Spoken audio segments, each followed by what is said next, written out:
Now you heard me say a million times that I was a former collegiate athlete, track and field, um, starting at the University of Memphis, and then I went to Texas A&M Corpus Christi, University Corpus Christi, and then after that, I went to the gym industry, and then now I'm doing whatever it is that I'm doing right now. So the whole athletic advantage thing that's being discussed by way of women and men is something that's near and dear to me. But check this out. Reported by NBC News, a new study suggests transgender women maintain an athletic advantage over their cisgender peers even after a year of hormone therapy.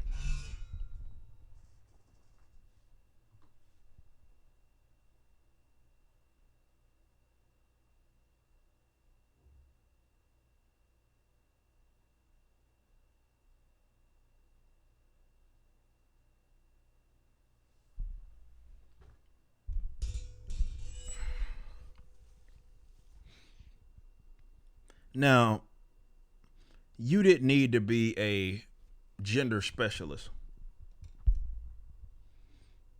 to know that, but that's my thing. Could you imagine the amount, which I will want to know? I hadn't got an answer yet because this study was published by the British Journal of Sports Medicine, and I could think of the people out there or here that had aided in any way, shape, or form, had aided by their taxpayer dollars in saying what should be obvious. Now, I get it, right? It's funny, there's many people that say trust the science for whatever reason, just completely disregard all common sense when it comes to the concept of gender, right? Not only are there 45 million of them, but apparently it took a damn study to figure out whether or not people that were men at one point had a physical advantage over the women.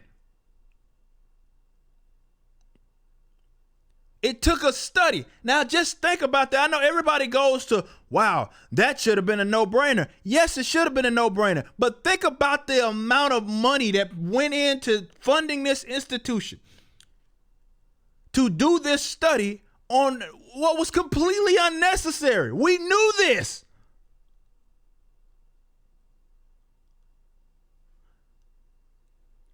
The results published last month could mean the current 1-year waiting period for Olympic athletes who are transitioning is inadequate.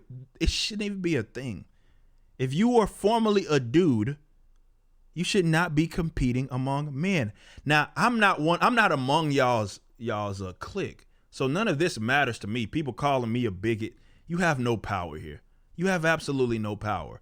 And I say this as, again, a lot of this has been applied to, where you see like in these high schools where you have these transitioning or transgendered kids, which to me is a crime. And if you're doing that to your child, you should be thrown in jail. Nonetheless, that's neither here nor there.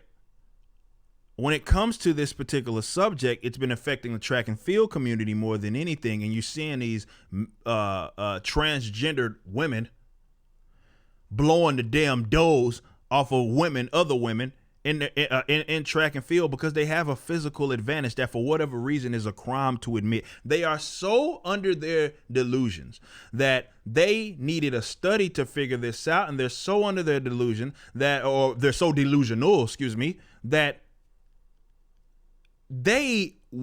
it's like they wanted to speak this into existence. It's like any rational person that understands the human body knows that there are physical differences between men and women, and men are built differently. Men are generally born, they're going to be stronger than what it is a woman is generally going to be. That doesn't mean that there aren't women that are stronger than certain men. It's just you understand. Anybody knew this.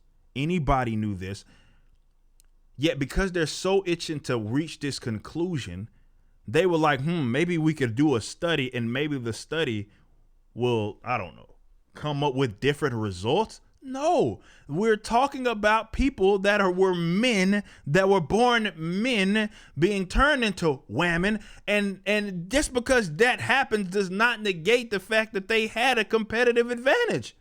That doesn't change. That doesn't change, man. But it really speaks to a larger issue, and that this subject is really rubbing people the wrong way. And it's bizarre to me because I don't remember even having. Look, I was out of college. My last track meet, competitive collegiate track meet, was just now going on almost 8 years ago, but in 2013, it wasn't that long ago. We weren't having these sort of sort of conversations. Excuse me. We weren't having these conversations about whether or not it was up for dispute that if a man chopped his. Excuse me. I really want to keep this monetized, so let's keep it cordial and let's keep it PG. If a man transitions into a woman, they would have a competitive advantage. We didn't have that discussion. We already knew that would be the case. And it would be a crime if we saw someone that it clearly did something like that and they were competing among women. Now, you're not going to hear this happening the other way, right? This is only applies one way. This is a one-way street. You are not going to hear a woman becoming a man and then, or thinking that that's the case and then blowing the doors off all of the dudes. That's not going to be a thing. It's not going to happen. It's not going to happen. That's because there are fundamental differences. And the crazier this rabbit hole gets that we go down there, we're heading down, the more people just don't want to concede actual anatomy, or rather the human biology. It's like, it's not the fact that I even had to do a video about that. The fact that there are a bunch of doctors, scientists, and whatever that were part of this study to find what is the absolute obvious is nonsensical. And I believe they even go to say that, well, maybe in 2 years, I believe was one of the conclusions that, it'll be, they have less of an advantage. They'll still have an advantage. They'll always have an advantage. They were dudes at one point. And people say, what's the solution? The solution isn't a PG solution. Maybe if you want, whether it be Olympically or in college, I don't think you ever get the greater numbers. You probably have only one person running against themselves in most events. But under no circumstance should transgendered athletes be competing with women. None. People don't want to hear that. It goes against this whole PC narrative that is led by academia, in which they don't want to admit the differences between us. But that's the reality of the situation. Transgendered athletes should not be competing with women that were born women, period. If you feel like that's ostracizing them, oh well, that's the reality. If you get it greater numbers to where you have the transgendered athletes compete against the transgendered athletes, all right, whatever. But as far as it pertains to the actual women, it shouldn't be up for discussion. They have a competitive advantage and they shouldn't be racing against each other or competing against each other, period. Let the women compete against the women as they have been, and let the men compete against the men. I think you have more of a case for a woman or a man that transitioned into a woman competing against men, but we're not going to discuss that because that's not going to come with its set of competitive advantages. Because we're different. Now, I know there's going to be people that take this as transphobic, homophobic, phobic. I don't care. Like I mentioned earlier, you have absolutely no power. Those words are like just bouncing right off of me. They don't mean shit.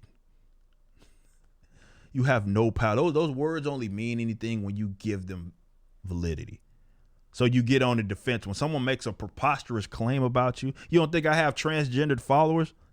Actually, yeah, I have actually quite a bit of them. Believe it or not, I see them on my Twitter all the time.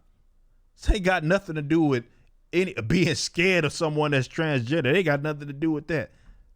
The fact of the matter is that there are differences, between males and females. It's what it is. A lot of that is athletic. They shouldn't be competing with the women. You could have paid me $3 and I could have told you what you probably spent millions on in this study. Criminal.